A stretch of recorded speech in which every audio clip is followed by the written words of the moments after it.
Graças a Deus. Meus irmãos, nós estamos chegando no fim de nossa série de mensagens, As Vindas de Cristo em Juízo no Velho Testamento. Hoje é a última mensagem falando sobre uma vinda de Cristo no Velho Testamento. Então hoje é a última. Nós vamos falar sobre a vinda de Cristo para os ninivitas, para julgar os ninivitas, no livro de Naum, capítulo 1, versos 1 a 15. Na semana que vem, nós provavelmente vamos falar sobre essa ideia de vinda de Cristo no Novo Testamento, para vocês verem como que é parecido com essa ideia no Velho Testamento. Mas hoje é o último sermão sobre esse assunto no próprio Velho Testamento. E nós vamos falar sobre a vinda de Cristo para julgar os ninivitas. Naum, capítulo 1, versos 1 a 15. Naum é um livro curtinho, tem poucos capítulos. Então, quem encontrou, parabéns, você está com bastante intimidade com a Bíblia. Sem olhar o índice, Naum, capítulo 1. Vamos lá. Peso de Nínive. Livro da visão de Naum, o Eucosita. O Senhor é Deus zeloso e vingador. O Senhor é vingador e cheio de furor. O Senhor toma vingança contra os seus adversários e guarda a ira contra os seus inimigos. O Senhor é tardio em irar-se, mas grande em poder. E ao culpado não tem por inocente. O Senhor tem o seu caminho na tormenta e na tempestade, e as nuvens são o pó dos seus pés. Ele repreenderá ao mar e o faz secar. Ele repreende o mar e faz secar, e esgota todos os rios. Desfalecem Bazã e Carmelo, e a flor do Líbano murcha. Os montes tremem perante ele, e os outeiros se derretem, e a terra se levanta na sua presença, e o mundo e todos os que nele habitam. Quem parará diante do seu furor? E quem persistirá diante do ardor da sua ira? A sua cólera se derramou como um fogo, e as rochas foram por ele derrubadas. O Senhor é bom, ele serve de fortaleza no dia da angústia, e conhece os que confiam nele. E com uma inundação transbordantes acabará de uma vez com o seu lugar, e as trevas perseguirão os seus inimigos. Que pensais vós contra o Senhor? Ele mesmo vos consumirá de todo. Não se levantará por duas vezes a angústia. Porque ainda que eles se entrelacem como os espinhos e se saturem de vinho como bêbados, serão inteiramente consumidos como palha seca. De ti saiu um que maquinou o mal contra o Senhor, um conselheiro vil. Assim diz o Senhor: por mais seguros que estejam, por mais numerosos que sejam, ainda assim serão examinados, e ele passará. Eu te afligi, mas não te afligirei mais. Mas agora quebrarei o seu jugo de sobre ti, e romperei os teus laços. Contra ti, porém, o Senhor deu ordem que não haja mais linhagem do teu nome. Da casa dos teus deuses exterminarei as imagens de escultura de fundição. Ali farei o teu sepulcro, porque és vil. Eis sobre os montes os pés do que traz as boas novas, do que anuncia a paz. Celebra as tuas festas, ó Judá. Cumpre os teus votos, porque o ímpio não tornará mais a passar por ti. Ele é inteiramente exterminado. Até aí. Amém. Então o livro começa dizendo peso de Nínive. Como eu mostrei muitas vezes aqui, sempre que uma profecia começa com a palavra peso, isso significa que é uma profecia de castigo, que o que você vai ler nos versos posteriores é realmente pesado, são castigos. Então, peso de Nínive quer dizer que é uma profecia sobre o julgamento, o castigo de Nínive. Nós vemos isso, por exemplo, em Isaías capítulo 13, que começa dizendo peso da Babilônia. Quer dizer que é uma profecia de julgamento da Babilônia. Peso, Isaías 19, peso do Egito. quer dizer que é uma profecia de julgamento do Egito. Então você vê que os profetas, eles usam essa linguagem quando vão profetizar castigos, destruição e assim por diante. Quando são profecias de bênçãos, quando a profecia é principalmente sobre uma bênção, você não vê essa palavra peso. Você pode ver muitas vezes bem-aventurança ou bem-aventurado, coisas desse tipo, mas não peso. Então, esta é uma profecia de julgamentos contra Nínive. Para quem não sabe, Nínive era capital do Império Assírio. Então, o Império Assírio, no tempo do Velho Testamento, era um dos grandes impérios, na verdade, foi um dos maiores impérios da antiguidade, o Império Assírio. E esse império tinha como capital Nínive. Então, Império Romano, capital Roma. Império Babilônico, capital Babilônia. Império Nínive, quer dizer, Império Assírio, que é o povo, os assírios. A capital é Nínive, era Nínive. Este povo, ele existe até hoje. É uma etnia que existe até hoje no Oriente Médio. Porém, nos dias de hoje, ao longo da história, a maioria professa o cristianismo. Eles não são mais pagãos. Mas, continuando aqui, Nínive, ele é mais famoso por conta do livro de Jonas. Então, quando a gente fala de os ninivitas, a maioria das pessoas lembra do livro de Jonas. Vocês lembram que no livro de Jonas, toda a cidade de Nínive se converteu, passaram a adorar ao Deus verdadeiro. E aí talvez você se pergunte, o que aconteceu com Nínive que aqui está para ser destruído? Infelizmente, os países, as nações, elas não continuam da mesma forma sempre. Então, muitas vezes você tem um país que havia muitos cristãos e depois a coisa descamba e se perde aquele país, aquele povo abandona, segue os ídolos. E às vezes é o contrário, né? Um povo idólatra começa a haver um grande avivamento naquele povo. Mas o ponto é que os povos, assim como o próprio Israel, né? Se você vê Israel no Velho Testamento, se eu te perguntar, Israel no Velho Testamento, eles serviam a Deus ou não? Você tem que saber que época. Se você pegar a época lá dos grandes reis como Josias, como Ezequias, eles serviam a Deus. Se você for no tempo de outros reis perversos, como Acabe, tanto no Reino do Norte e momentos do Reino do Sul, você tem um momento de grande apostasia. E não é diferente também com outros povos. Às vezes um povo ele está sendo muito evangelizado, tem muita fé em Deus ali, as pessoas estão buscando muito servos de Deus, e em outros momentos a coisa descamba e Deus é esquecido. Então foi isso que aconteceu com Nínive. Existiu um período da história de Nínive em que eles realmente serviram ao Senhor, até mesmo o rei. O rei de Nínive, o próprio rei de Nínive se converteu a cidade inteira. Então foi a conversão da capital de um dos maiores impérios da antiguidade. Aí a gente pensa em Nínive, pensa que é uma cidadezinha assim qualquer, tipo, sei lá, São Leopoldo, Campo Bom, pensa que é uma cidadezinha assim, desculpa quem é de São Leopoldo.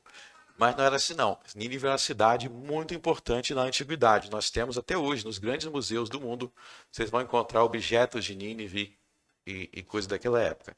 Então aqui eles estão sendo julgados porque mais de 100 anos depois, olha só quantas coisas podem mudar dentro de 100 anos, né? Só você pensar hoje em dia também. Será que o Brasil mudou nos últimos 100 anos? Tomara que seja para melhor, né? Será que foi para pior? Então, muita coisa pode mudar, mas mais de 100 anos depois, então, os ninivitas, eles não perseveraram naquela fé de Jonas, que Jonas levou para ele. Muita gente foi salvo, não quer dizer que aqueles mesmos salvos se perderam, mas quer dizer que o tempo passou e as gerações posteriores voltaram para a velha idolatria dos assírios.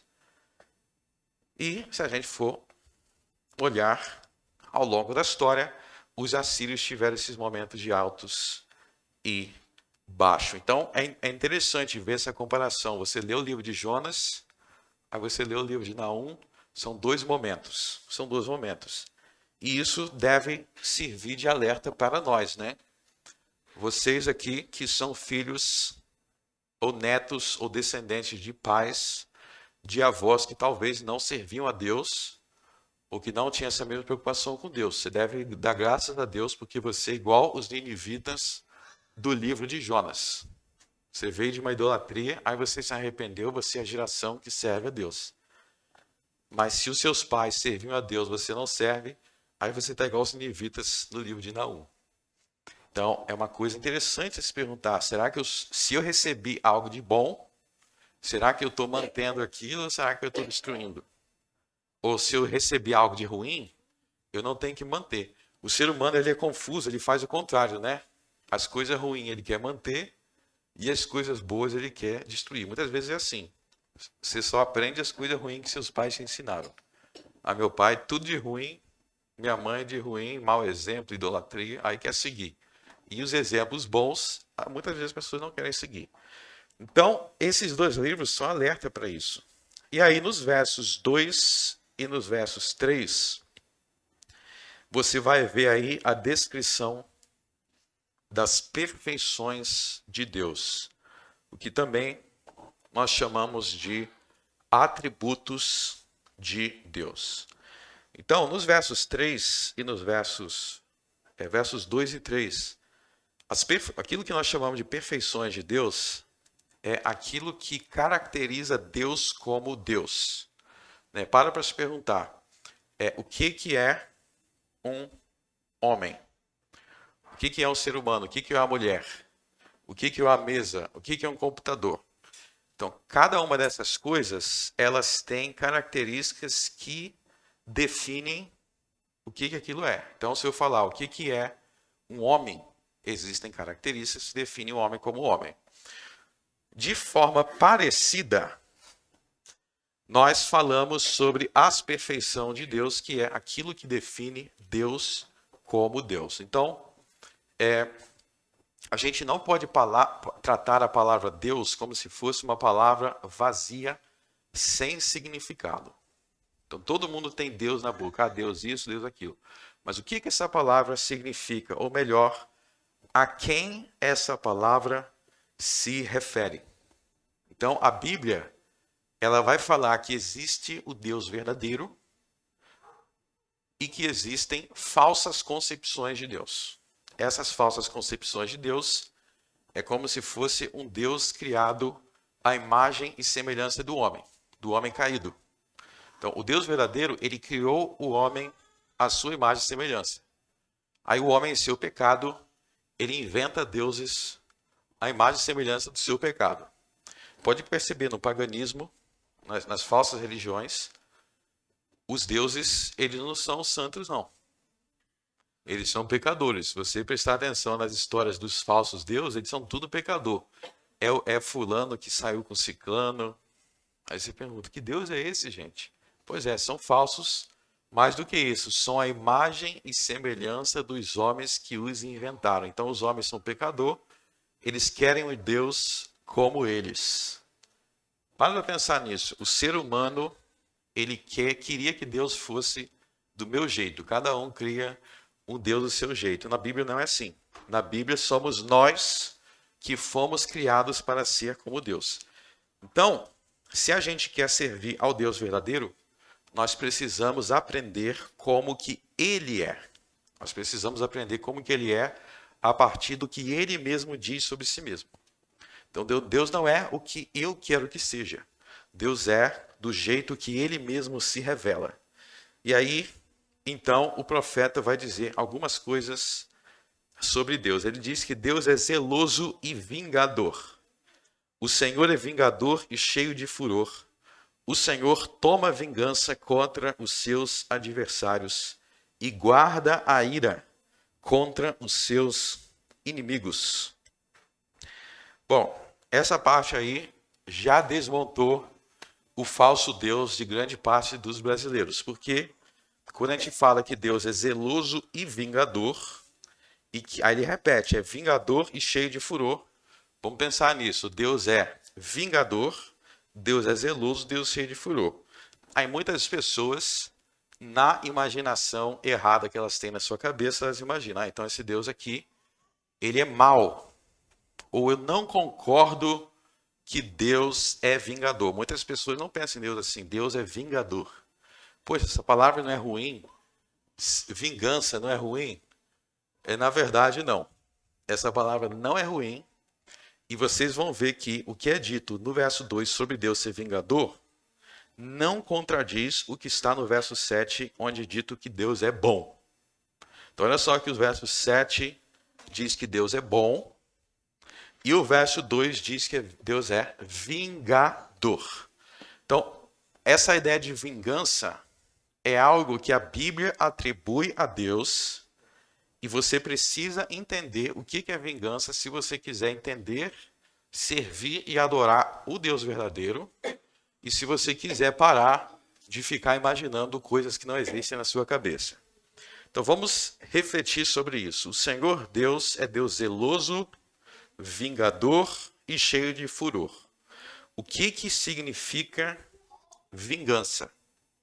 Que tem a ver com guardar, no mesmo verso, final do mesmo verso, guardar a ira contra seus inimigos. Vingança, ok?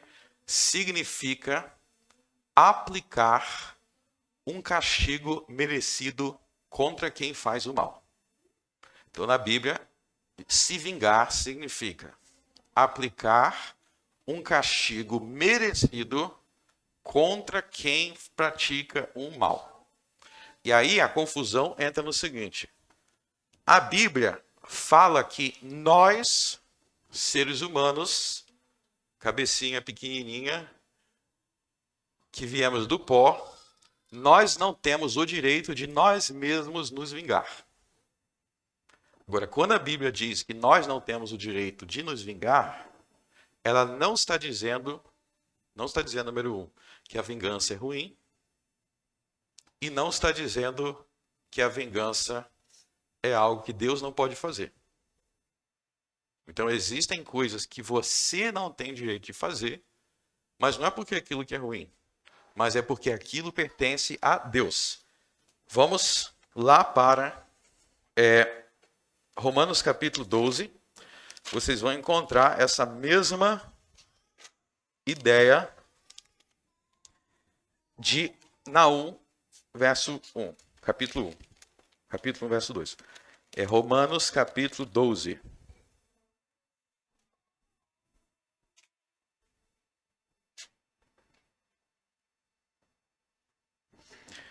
Romanos 12, versos 17. Vamos ler a partir do verso 17. A ninguém torneis mal por mal, procurai as coisas honestas perante todos os homens. Se for possível, quanto estiver em vós, tende paz com todos os homens. Verso 19. Não vos vingueis a vós mesmos, amados. Então, para aí. Então você vê aí, não vos vingueis a vós mesmos, ele está proibindo os crentes, os cristãos, de se vingar. E ao proibir o cristão de se vingar, o cristão não deve ser vingativo ou vingador. A partir daí as pessoas deduzem, então a vingança é algo ruim. Mas não é isso que o texto está dizendo. O texto não está dizendo que a vingança é algo ruim. Ele está dizendo que você não deve se vingar, que você não deve pagar o mal com o mal, mas ele explica por quê. Ele explica, não vos vingueis a vós mesmos, amados, mas dai lugar à ira. O que quer dizer? Para aí. O que quer dizer dai lugar à ira? Vamos continuar. Porque está escrito, agora ele vai citar Deuteronômio 32, minha é a vingança, eu recompensarei, diz o Senhor. Então, quando Deus nos proíbe de vingar, o que é vingar mesmo? Aplicar um castigo contra alguém que praticou o mal. Quando Deus me proíbe de vingar, não é porque a vingança é ruim, mas é porque você não tem a capacidade de se vingar corretamente. Você não tem a capacidade de agir com justiça. Vingança faz parte da justiça aplicada contra o malfeitor.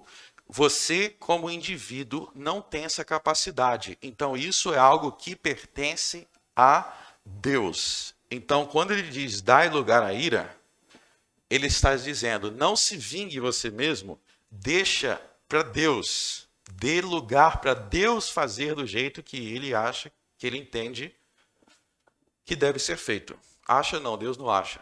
Deus entende. Que Deus sabe todas as coisas, ele sabe o momento, ele sabe o lugar, ele sabe a hora de fazer com que aquele malfeitor preste contas. Ok?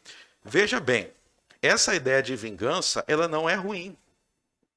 A gente é doutrinado para ver essa palavra como negativo, porque as pessoas não leem a Bíblia. Estou falando das pessoas de forma geral. Vocês aqui leem.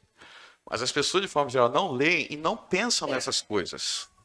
Veja bem, um Deus que não se vinga, pode voltar lá em Naum. Eu mostrei para vocês no Novo Testamento o mesmo princípio.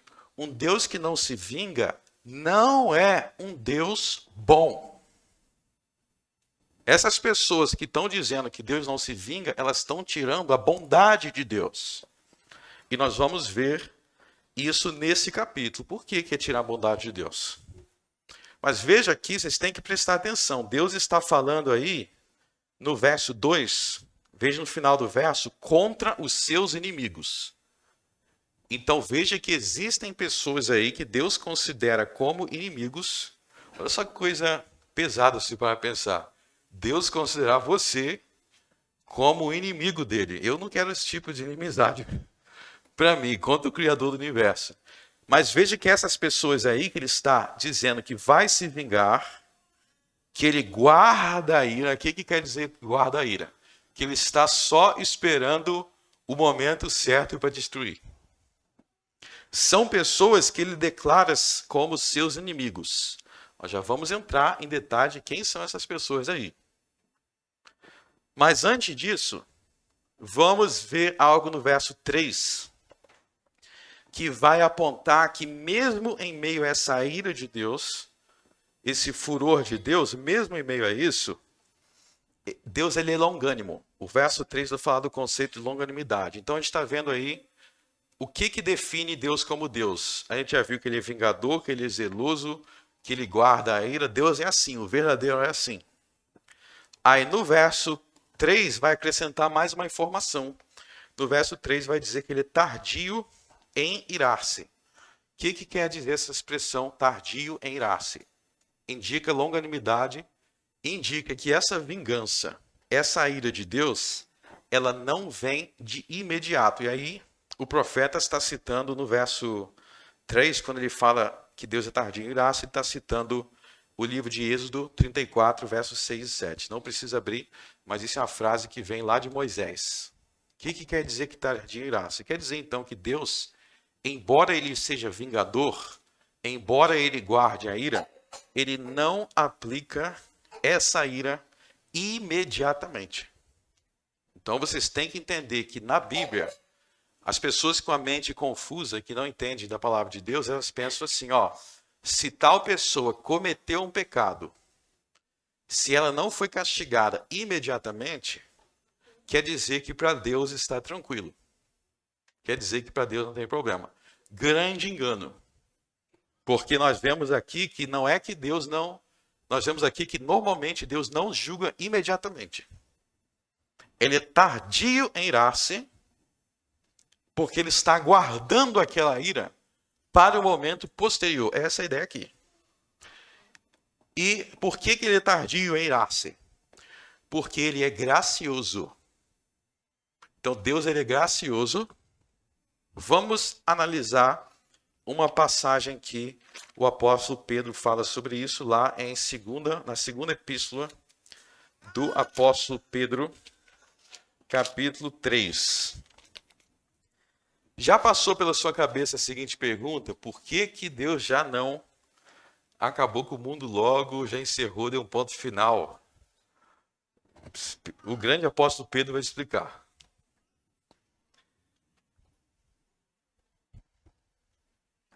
Às vezes você se pergunta, né? Será que não está enrolando demais? Não. Tá não. Vamos ver por quê. 2 Pedro 3, verso 7. Mas os céus e a terra que agora existem Pela mesma palavra se reservam como tesouro e se guardam para o fogo, até o dia do juízo e da perdição dos homens ímpios. Mas, amados, não ignoreis uma coisa, que um dia para o Senhor é como 1000 anos e 1000 anos como um dia. O Senhor não retarda a sua promessa. Ou seja, essa promessa da consumação de todas as coisas, o Senhor não retarda ela. Não está demorando. Ainda que alguns a tenham por tardia. Está vendo você aí? Os que estão achando que está demorando? Ainda que alguns a tenham por tardia. Mas, agora você vai entender por que Deus demora. Aos seus olhos, porque aos olhos dele está tudo na hora certa. Mas é longânimo para conosco, não querendo que alguns se percam, senão que todos venham a arrepender-se. Está vendo aí longânimo para conosco? Ele é longânimo com nós, não querendo que a gente se perca, senão que a gente venha a esse arrependimento. Então, falando aqui de forma bem clara, se Deus acabar o mundo daqui a 5 minutos, muitos dos seus amigos, dos seus parentes vão para o inferno. Se ele demorar mais um pouco, eles vão ser salvos.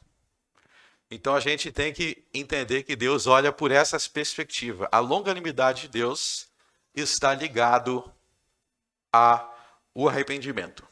Então, quando ele é longânimo, há tempo para ele salvar os seus. Há tempo para ele salvar os seus. Agora, abram a mesma ideia em Romanos capítulo 2.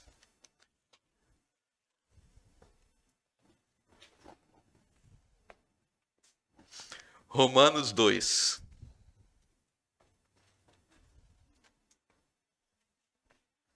Verso 4. Ou desprezas tu as riquezas da sua benignidade e paciência e longanimidade, ignorando que a benignidade de Deus te leva ao arrependimento. Então, o fato de Deus ser longânimo, paciente, não julgar imediatamente, é o que abre espaço para que muitos se arrependam. E a história de Nínive foi assim, vocês lembram? Você já pensou por que Deus queria tanto que Jonas fosse para Nínive e Jonas não podia dizer não? Por que Deus insistiu que Jonas tinha que ir para Nínive? Porque ele queria salvar aqueles ninivitas. Agora, se Deus tivesse já destruído tudo imediatamente, não tivesse sido tardio em irar-se, nenhum daqueles ninivitas estaria no céu. Então, esse tardio em irar-se, a gente vê na própria história de Nínive. Na própria história de Nínive. Deus foi tardio em irar-se, falou, vai lá, Jonas. Vai lá porque eu não vou destruir assim não, dá um tempo. Jonas já queria que ele acabasse com tudo. Não sei se vocês já prestaram atenção, mas Jonas já queria que acabasse com tudo. Tem gente que acha, Jonas não queria ir porque ele estava com medo.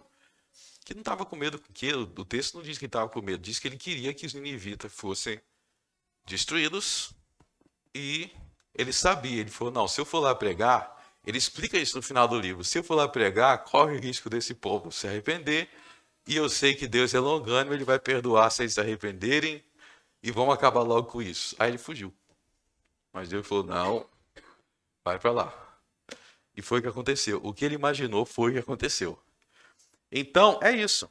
Então, volte lá para Naum. A gente pode ver essa mesma ideia em nossa vida. Já pensou se, a primeira besteira que você fizer, você já vai imediatamente para o inferno? Não ia ter ninguém no céu, né? Não ia ter ninguém no céu. Então, Deus, ele é tardio em irar-se. Mas aí tem gente que pega isso e deturpa. Eles acham que por Deus ser tardio em irar-se, que ele tem uma paciência que vai durar eternamente. E aí já é outra deturpação. Tardio em irar-se quer dizer que ele dá tempo. Não quer dizer que ele dá a eternidade para você. Por isso que logo em seguida ele diz, mais grande em poder, é tardio em irar-se, mas grande em poder e ao culpado não tem por inocente. Quer dizer, não pense que por ele ser tardio em irar-se, que ele ao culpado vai ter como inocente. Ele está dando tempo para se arrepender para que os seus se arrependam, mas ele não inocenta. Ele não ele não aceita o pecado, ele não é tolerante contra o pecado. Ele é gracioso, são duas coisas diferentes. Ele não compactua com o mal. Por isso que essas ideias aí vocês vão vendo que vem lado a lado. Você precisa lembrar da graça de Deus, mas você precisa lembrar que ele é justo ao culpado. Ele não tem por inocente. E nesse contexto, vocês vão ver que no final do verso 3, existe aí uma vinda do Senhor. Preste atenção. O Senhor tem o seu caminho na tormenta e na tempestade. Então a ideia é que o Senhor tem seu caminho, quer dizer que ele está vindo no meio da tempestade, ou seja, no meio das nuvens. As nuvens são o pó dos seus pés. Eu já mostrei aqui em pregações anteriores diversas vindas do Senhor com as nuvens no Velho Testamento. Por exemplo, quando Deus julgou os egípcios lá no Mar Vermelho, vocês lembram que Deus se manifestou envolto em nuvens para julgar o Egito. Aí, pessoal, eu não sei porquê, mas muita gente, quando fala Senhor vindo com as nuvens, imagina uma nuvem branquinha, bem fofinha assim. Não, você tem que eu já falei aqui na classe de catecúmenos, santifique a sua imaginação. Quando você lê o texto bíblico, tenta imaginar aquilo de forma mais real. Então, não imagine uma nuvem branquinha assim, o céu azulzinho. Imagine, em todas essas passagens, Êxodo, Isaías 13, Isaías 19. Imagine o Senhor vindo com as nuvens, mas imagine, tempestade, imagine tormenta, como está dizendo aí. Uma nuvem bem negra, tudo assustador, com o céu escuro. Imagine uma cena assustadora. Mas só para lembrar dessas passagens, abram em Êxodo, livro de Êxodo. Vamos só lembrar dessas passagens anteriores. Êxodo 14.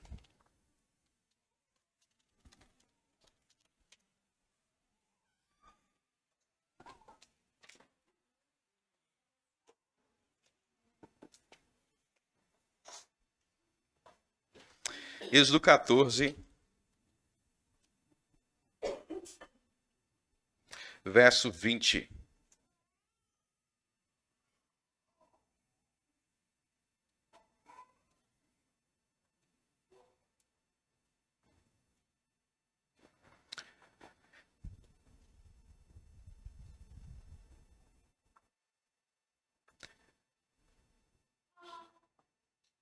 Você vê aí, ia entre o campo dos egípcios e o campo de Israel, a nuvem era trevas para aqueles. Então você vê que do lado dos egípcios, essa nuvem aí era trevas, onde o Senhor estava. E aí,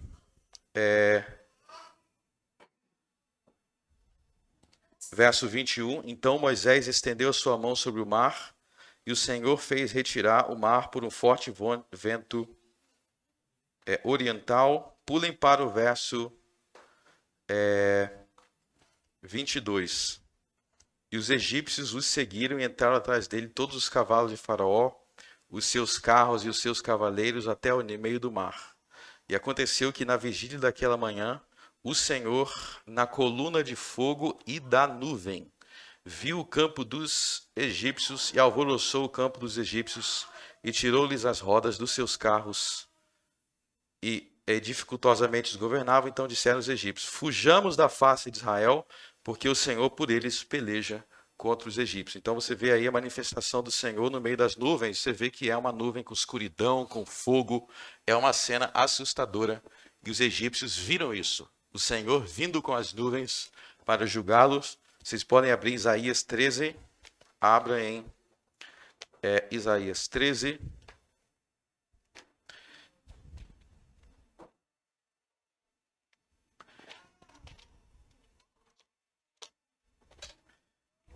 A gente pregou sobre esse texto quando a gente falou sobre a vinda do Senhor contra a Babilônia, juízo contra a Babilônia. Quem não estava aí, assiste na internet. Isaías 13, verso 5. Já vem de uma terra remota Ó, vê que no verso 1 diz peso de Babilônia. A ideia de peso, né?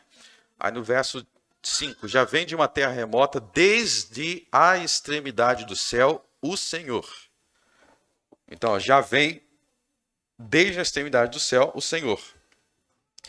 E aí veja no verso 10, as estrelas do céu e as suas constelações não darão a sua luz.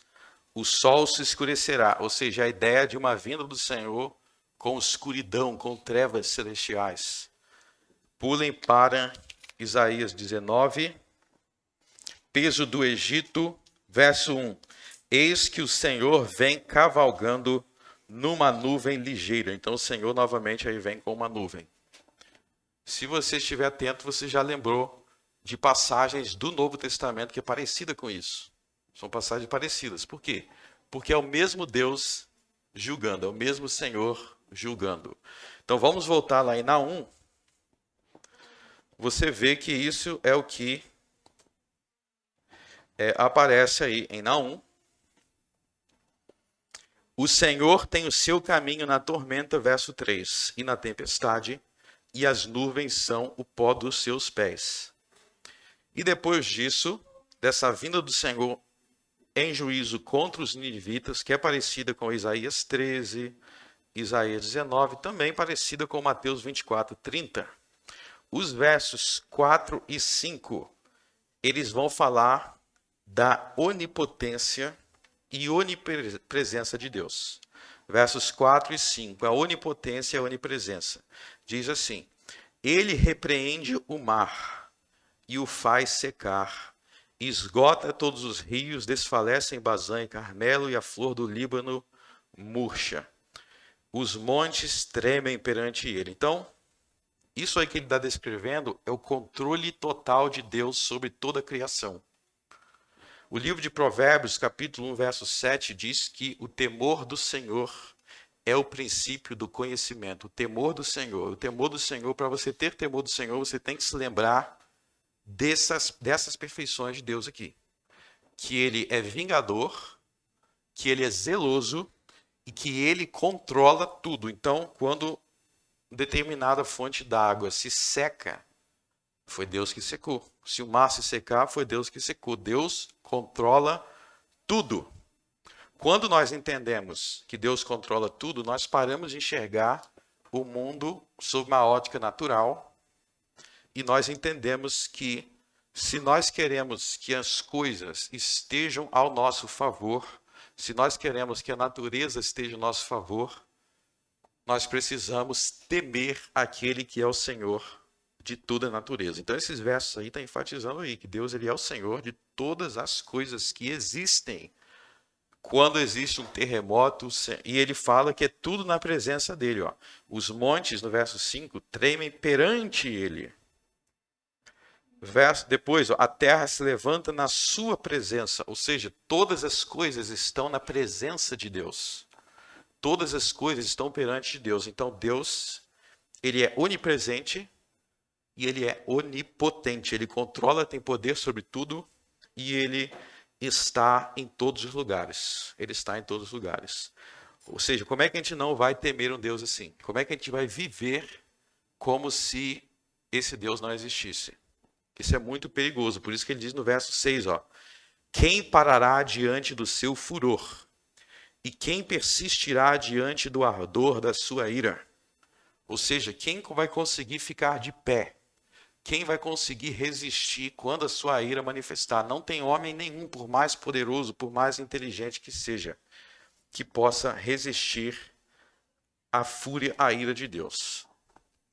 Só que aí no verso 6 ao 10, dos versos 6 ao 10, vocês vão ver que a onipotência, essa onipotência de Deus, essa onipresença de Deus, estão a serviço da sua bondade e a favor daqueles que nele confiam. Ou seja, todo esse poder que Deus tem, todo esse controle absoluto, esse conhecimento exaustivo e completo que Deus tem de todas as coisas, ele usa a favor da bondade. Ele usa a favor da bondade e daqueles que nele confiam e por confiar nele se tornam bons. Ou seja, todo essa ira, essa fúria, essa vingança, ela só deve te preocupar se você faz parte do grupo dos inimigos dele, do verso 2. Se você faz parte do grupo do verso 7, os que confiam nele, toda essa onipotência será ao seu favor. Essa é a grande lição. Então veja que depois de falar dessa ira, do verso 6, desse furor, desse ardor da sua ira, dessa cólera, no verso 7 ele vai dizer que essas coisas são assim porque Deus é bom, porque Deus serve de fortaleza no dia da angústia e porque Deus conhece os que confiam nele. Ou seja, a ira de Deus, o furor de Deus, tudo aquilo que nós vimos sobre a vingança, está para proteger e para defender aqueles que nele confiam no dia da angústia. Em que sentido?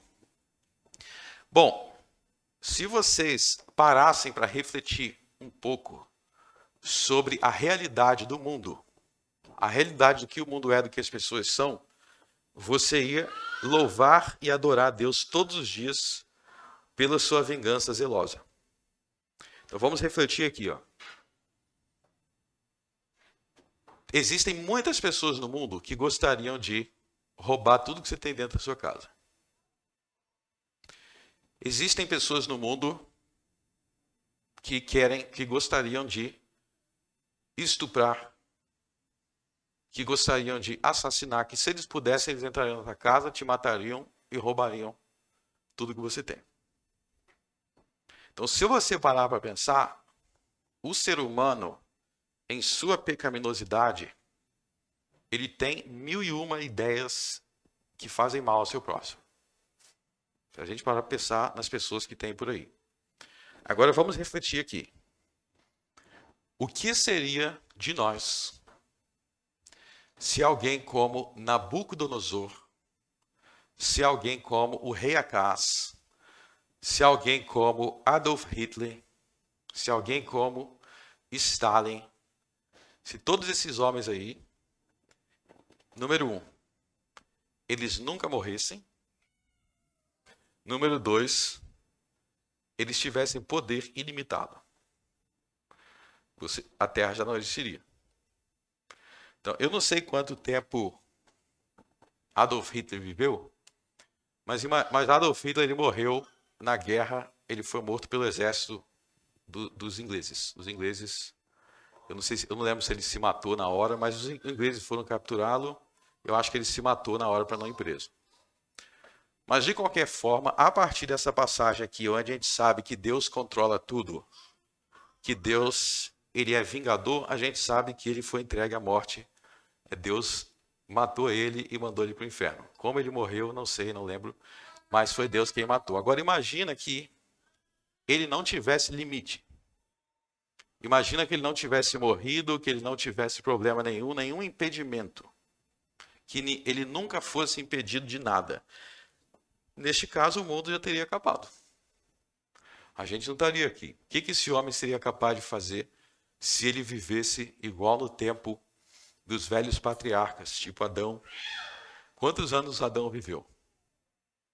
Então vocês têm que entender que o tempo inteiro, continuamente, todos os dias, para que você tenha um mínimo de paz e sanidade e tranquilidade na sua vida, para que você não não seja o tempo todo roubado, estuprado o tempo inteiro, Deus continuamente está refreando os homens perversos. Vocês têm que entender que no controle soberano de Deus do mundo, ele continuamente não permite que os perversos avancem tanto quanto eles gostariam. Então é um mundo de pecadores, e neste mundo de pecadores, para que esse mundo continue a existir, Deus precisa frear os perversos. Então essa vingança de Deus, essa ira de Deus faz parte do seu bondoso controle sobre o mundo, em que todos os dias ele defende e protege você de todos os tipos de maldade que você nem poderia muitas vezes imaginar. Quando a gente desvincula a ira de Deus da sua bondade, quando a gente não entende que são dois lados da mesma moeda, a gente é ingênuo. A gente é idiota. Você não entende que a bondade de Deus inclui ele impedir malfeitores de fazer o mal contra você? Você não entende que a bondade de Deus significa que diariamente ele impede os ladrões, os estupradores, os assassinos, os malfeitores de conseguir alcançar os seus planos? Logo, meus irmãos, a ira de Deus é a causa de nossa vida ser preservada.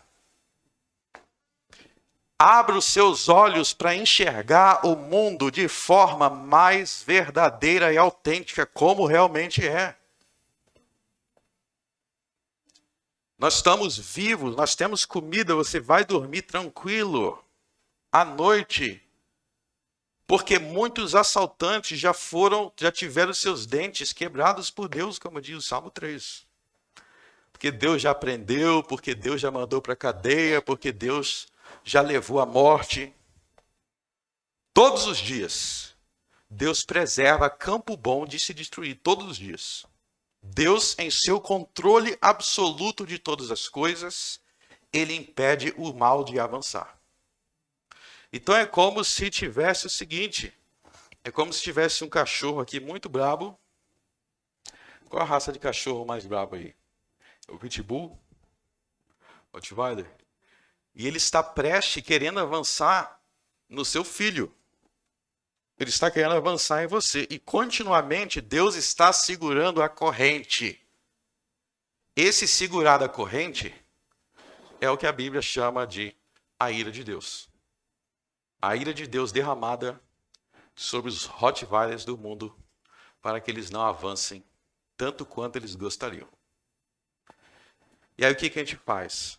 Quando a gente despreza essa perfeição de Deus, quando a gente despreza a importância de todas as suas perfeições, é como a gente queria dissesse o seguinte: eu quero que Deus seja bom comigo, me proteja, mas eu não quero que ele faça isso se irando contra ninguém. Não é possível.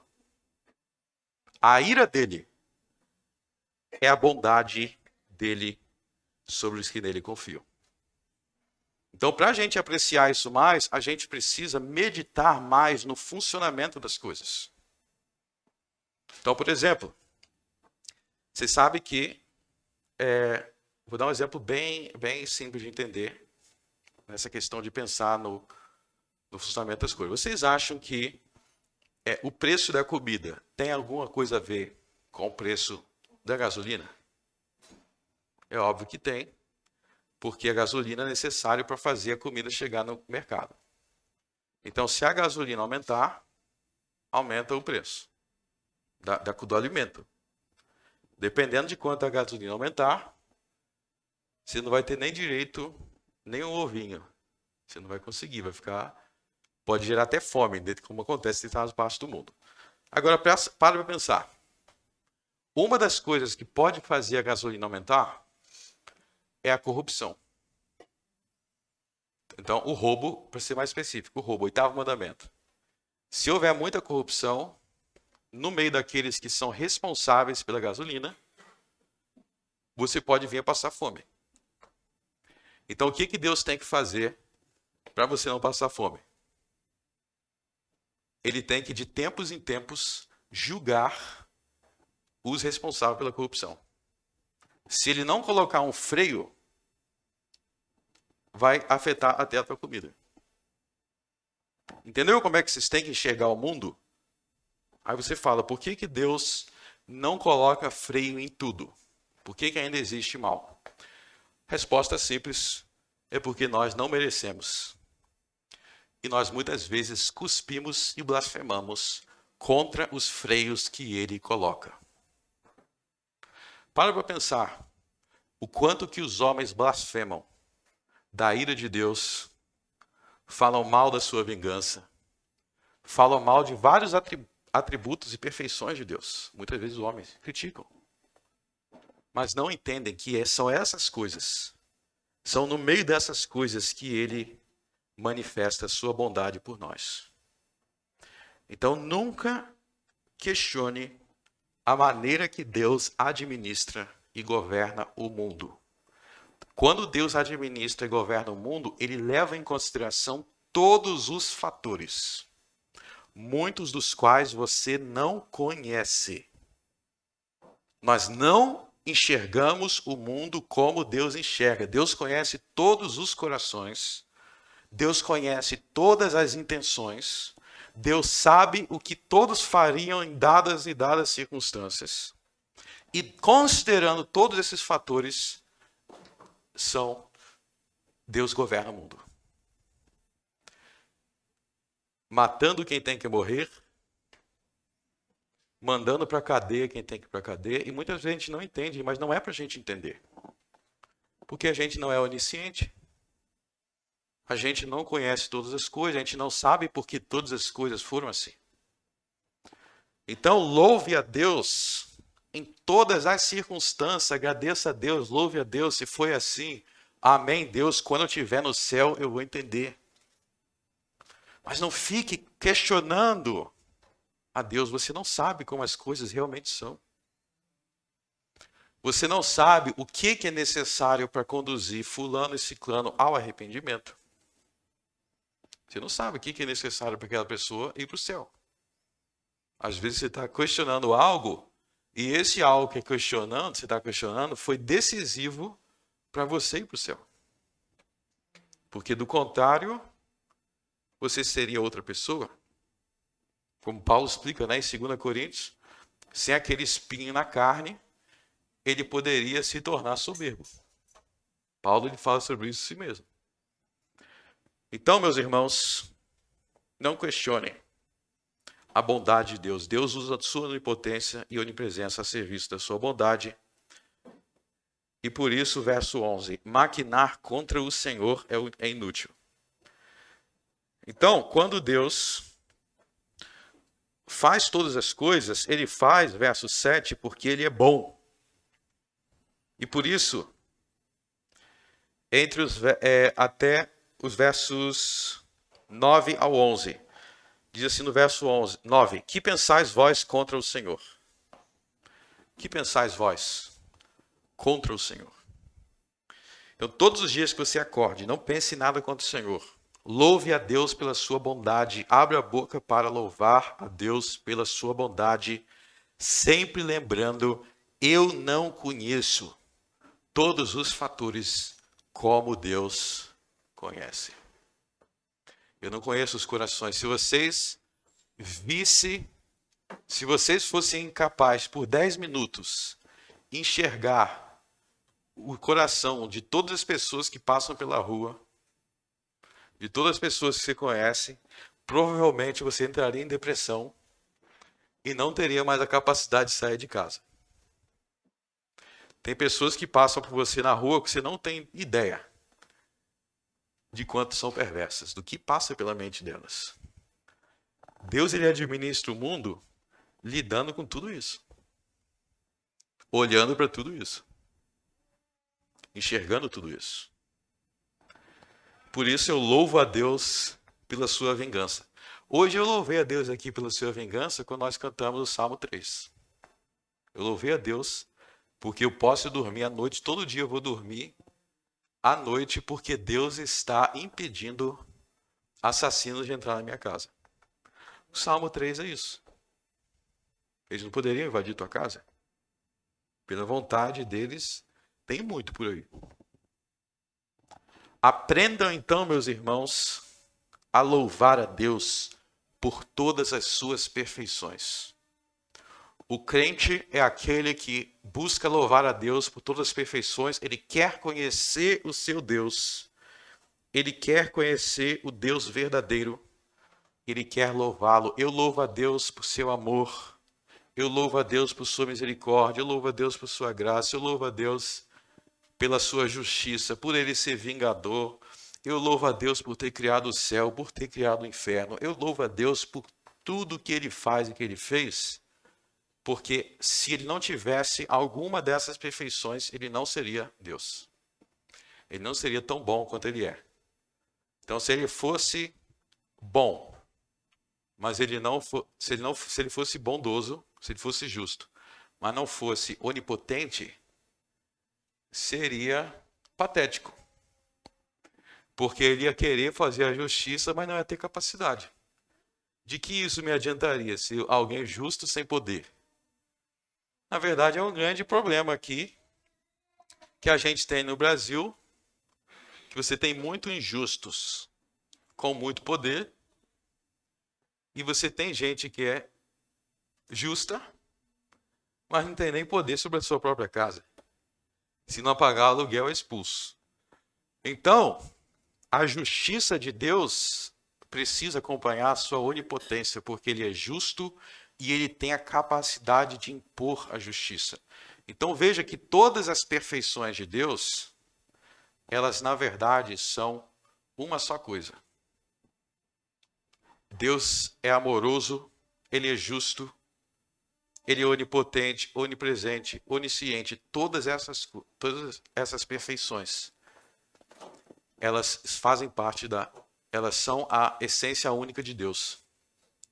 E sem uma delas, se não tivesse uma dessas perfeições, Deus não seria Deus. Ele não seria digno de adoração.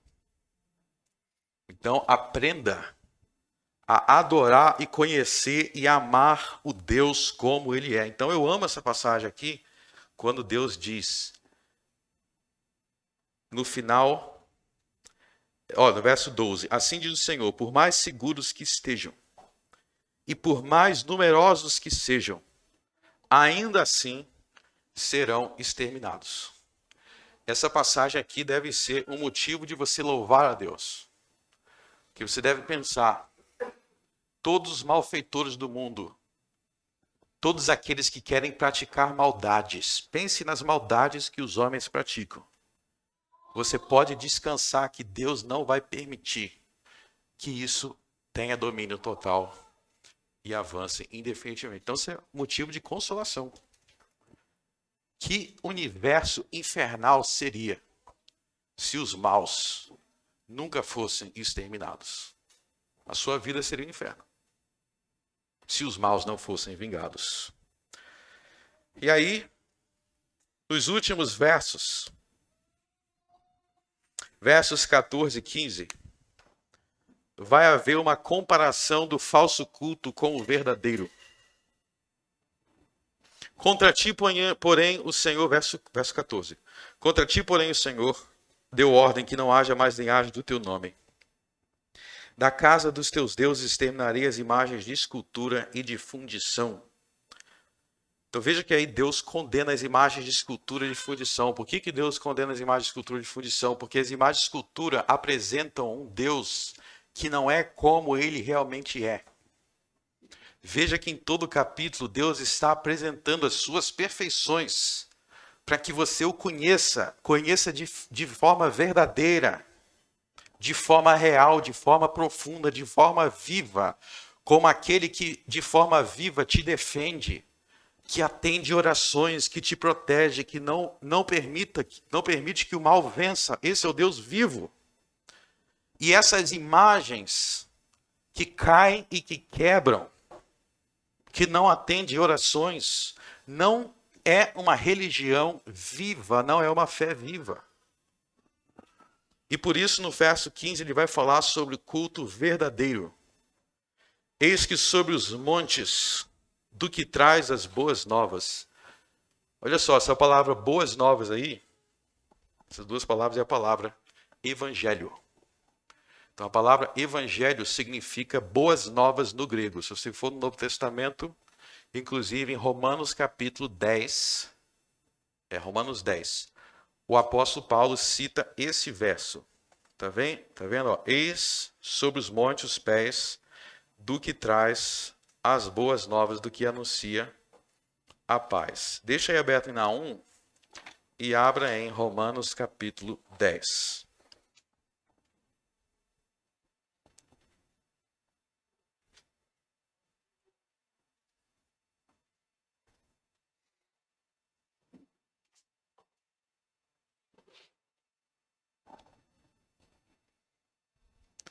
Verso 15. E como pregarão se não forem enviados? Como está escrito. Está vendo aí como está escrito? Quão formosos os pés dos que anunciam o evangelho da paz, dos que trazem alegres novas de boas coisas. Então, evangelho aí, ó, ele está citando Naum 1,15, que é boas novas. Então, qual é o evangelho aí? Qual é a boa notícia? A boa notícia é que o mal foi julgado. O mal foi condenado. Isso é uma boa nova. A condenação do mal. Por isso que o evangelho da cruz de Cristo, na cruz e na ressurreição, Cristo venceu o mal. Já pensou se Deus nunca se vingasse de Satanás e de seus demônios? Eles iam fazer o que quiser contigo. O que seria o universo se os demônios fizessem tudo e nunca fossem julgados? Então, o julgamento do mal é motivo de louvor. Por isso que ele diz, celebra, verso 15, celebra as tuas festas, ó Judá. Celebra as tuas festas, ou seja, adore o seu Deus. Adore o seu Deus que é justo, que é bom, que é zeloso, que é vingador, que é cheio de furor. Celebre cada uma dessas perfeições do Deus vivo. Não por meio de imagens do verso 4. Mas uma adoração espiritual em espírito e em verdade. Então veja que o conhecimento dos juízos do Senhor manifesta, nos informa sobre as suas perfeições. E meditar nessas bondades de Deus, refletir em todos os livramentos, refletir em tudo que Deus garante ao seu favor, até que por fim Ele irá te salvar da morte e te dar a vida eterna. Que Ele é aquele que te protege de todas as ameaças. Nós não temos motivos para fazer como Nínive e abandonar ao Senhor. Não fique, meus irmãos, à mercê da maldade deste mundo. Invoque aquele que pode te proteger contra todos os inimigos de Deus. Invoque Ele, conheça Ele, ame-o por tudo que Ele é. Não despreze e não faça pouco caso de nenhuma das suas perfeições. Não despreze e não faça pouco caso de nenhum livro da Bíblia. Todo livro da Bíblia tem a sua beleza e mostra Deus sob uma determinada perspectiva. Adore a Deus, celebre as tuas festas, ó Judá. Cumpre os teus votos, porque o ímpio, ou seja, aquele que te fazia mal, Nínive, que te atacava, não tornará mais a passar por ti. Ele é inteiramente exterminado. Está vendo que isso é uma boa nova? É uma boa notícia que aqueles que nos faziam mal, aqueles com quem Deus foi até longânimo, eles perverteram a graça de Deus em libertinagem e por isso serão julgados ao seu tempo. E isso é motivo de louvar a Deus. Eu quero terminar com um último pensamento. Você é grato a Deus? Pense no seguinte, você é grato a Deus por ter o Novo Testamento? Você é grato a Deus por ter os 4 evangelhos? Você é grato a Deus por ter a Bíblia Sagrada? Espero que você tenha respondido que sim. Se você é, porque esse é o meio que a gente tem de conhecer Jesus. Uma das coisas que você tem que ser grato a Deus é que Ele impediu Judas Iscariotes de continuar no meio dos apóstolos. Se Judas Iscariotes não fosse impedido, talvez nós não teríamos Bíblia. Porque ele entregaria a todos. Se Judas Iscariotes pudesse, se ele não fosse impedido por Deus, você nem teria Novo Testamento. Então, quando Jesus julgou Judas Iscariotes por sua maldade, ele estava preservando o apostolado puro para que você tivesse a Bíblia. Então, o juízo de Jesus contra Judas Iscariotes. É triste que ele se tornou o que ele se tornou. É triste que ele foi o traidor. Mas, ao mesmo tempo, é motivo de louvor a Deus.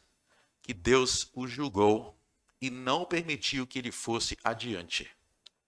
Ele não permitiu que a doutrina de Cristo se perdesse. No juízo de Judas Iscariotes, foi preservado a verdade de Deus por meio dos apóstolos que eram sinceros. Vamos orar. Senhor nosso Deus, nós te louvamos por todas as tuas perfeições. E nós te louvamos porque em todas elas tu batalhas ao nosso favor.